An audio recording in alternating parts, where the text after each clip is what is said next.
Nice. um, at some point, I think bronze working. I'm going to try to go through this pretty quickly, but I'd like to chop down some of these trees to increase my production, like short term, use that to funnel into some more settlers, and if we can find, wow, more gold, this is unbelievable. If we can find some bronze somewhere, we will be set for life in terms of early game conquering. Oh, okay, we got some jungle, we got some panthers in there. I do not want to get close to those guys. Those will kill my units super quick. The lions are pretty dangerous too, but they don't move as quickly as the panthers. And luckily, they will not enter the borders of my country, unlike the other barbarian units. Oh, another goody hut. I haven't met any neighbors yet, which means I'm probably far away. Okay, these guys, I'm not going to be as scared about if I'm on a hill, because they're going to have to attack uphill. They get a significant penalty. Hey, where's my combat zoom? Maybe that only happens when I attack. Alright, I'm quite hurt. I'm going to have to heal up here on this hill. Hopefully the lions stay away from one turn. Well, I guess they have to because they can only move one square at a time. Finish my worker. What to build next? Well, I do want more workers and, of course, settlers pretty quickly. But when your town is building a worker or settler, it doesn't grow. All the food goes into building that unit. So I think I may just build a warrior here, just to prepare some defenses. I don't have to worry about it short term, but soon enough. So I will move him to the corn and have him start building a farm on the corn. My God, we're in Ohio! Ohio's a place with a lot of corn, right? Yeah. Who do I meet? Shaka of the Zulu Empire. Oh man, he's such a pain in the ass. He is a warmonger for sure. So of course I want peace right now, but I don't have any diplomatic options right now. Where the hell is he? He must have just snuck out here and poked into the woods and then run away back. Okay, I'm going to pick up that goody hut, which gave me 93 gold, which is very nice. And I'll pop onto the hill. Oh, there he is. So I do have a close neighbor, and an aggressive one at that. Okay, so that tells me where I need to go. Horses. Oh, that's good. Because I can build chariots early on. They're pretty effective. And of course, later on, I'll want them for my Cossacks.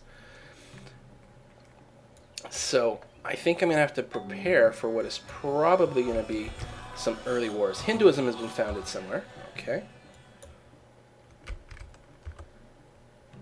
Well, this is not really the most efficient path to have taken. I'm going to move down here just so that I can make sure that all my shore here is explored. What do I suppose this is? Like I said, it's a little different from Earth. I'm sure we're at the southern tip of a continent, although...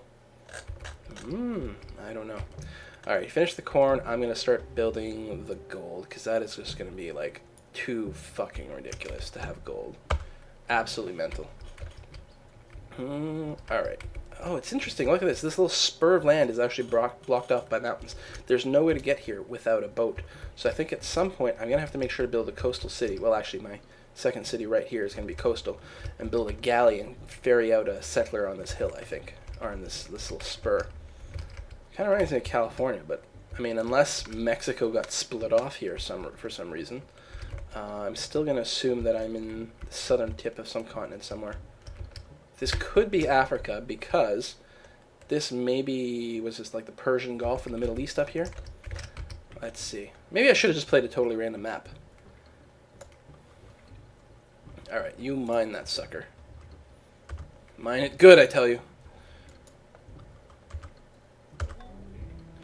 Shaka has adopted slavery, which means he has also just discovered bronze working. Bronze working unlocks slavery as a civic, which I will show you now, because I will also be enabling it.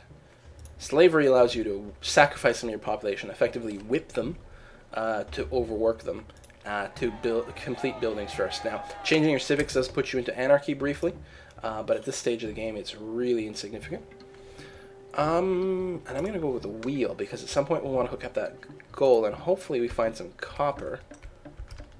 There is no copper that I can see. And I'm a little worried. If Shaka has copper up here, he's definitely going to reach it before I do, and then we are going to have a hard time. Luckily, copper allows them to build axemen, which are really powerful, but chariot people are good at countering axemen.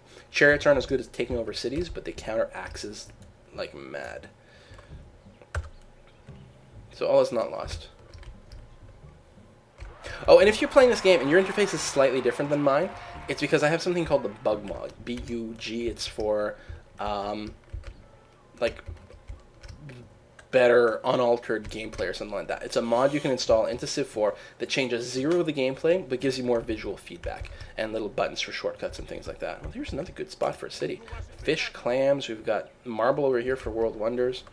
Very cool. And we got jungle up here. Now, I'm thinking Shaka, he must be like just in the fringe here to have gotten a scout down. I mean, it wasn't super fast, but I guess we may be separated by the jungle. And until one of us picks up ironworking to chop down those trees, there's not going to be a lot of settling going on. So I guess I'm semi-protected here. I built that warrior. What's my population in Moscow? 2. It's about to go to 3. I'm going to build another warrior. And then I may switch it to... Yeah, you go... Where are you going to go? I'm not worried about defending my city, as long as I can keep the sort of borders here pushed back. Barbarians and animals only spawn where there's fog of war, like right here.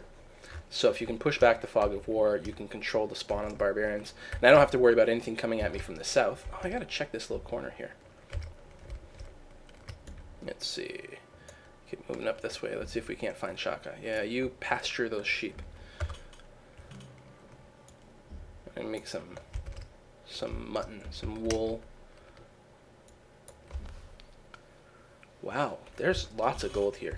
But I'm thinking, the way Civ works is kind of cool, is it tries to lock certain resources in different geographical areas to represent some of the trade and some of the monopolies that actually existed in the world. And we may actually have a sort of monopoly on the gold, which is kind of cool. But conversely, there's no silver here, so someone else probably has all the silver somewhere. There's Shaka. So he's got some desert tiles over here. Yeah, this must be Egypt, clearly. We got some desert tiles up here, but it looks like he's got a river here, so he's got lots of floodplains. Floodplains actually bring you tons of food. I think these panthers may take out my scouts. They're on a hill, and while scouts suck at combat, they do get a considerable bonus for fighting animals, so it looks like they won. So we've completed the wheel. Alright, we are going to need, I think, archery as defensive units. Because while chariots are good for sort of going out and hunting down people, they don't get any defensive bonus from being fortified, so we're definitely going to need archers. Okay, finished. And oops, that was a misclick, but I think that'll be... I got Moscow up to population 3. Yeah, I'm going to start building a settler because they've got 3 sort of resources they can be working on. So they should be able to pump out that settler pretty efficiently.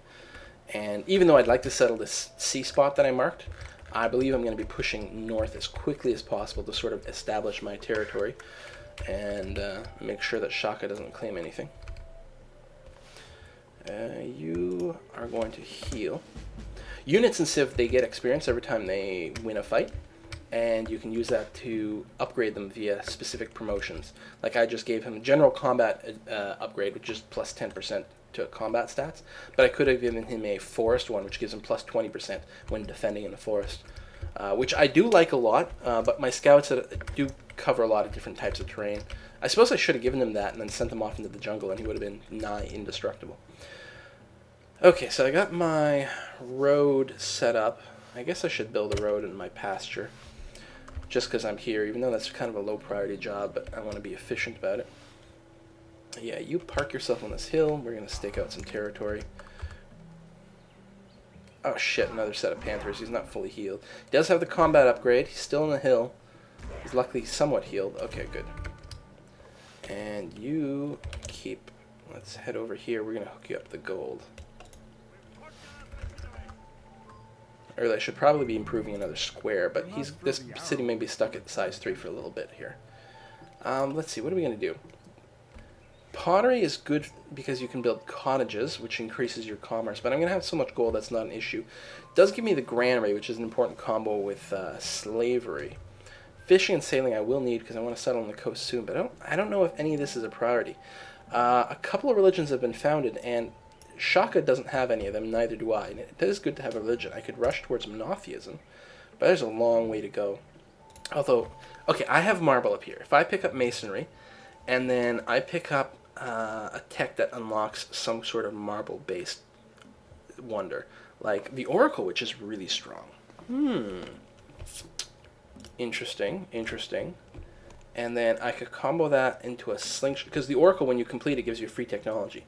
I can do something like it's called a slingshot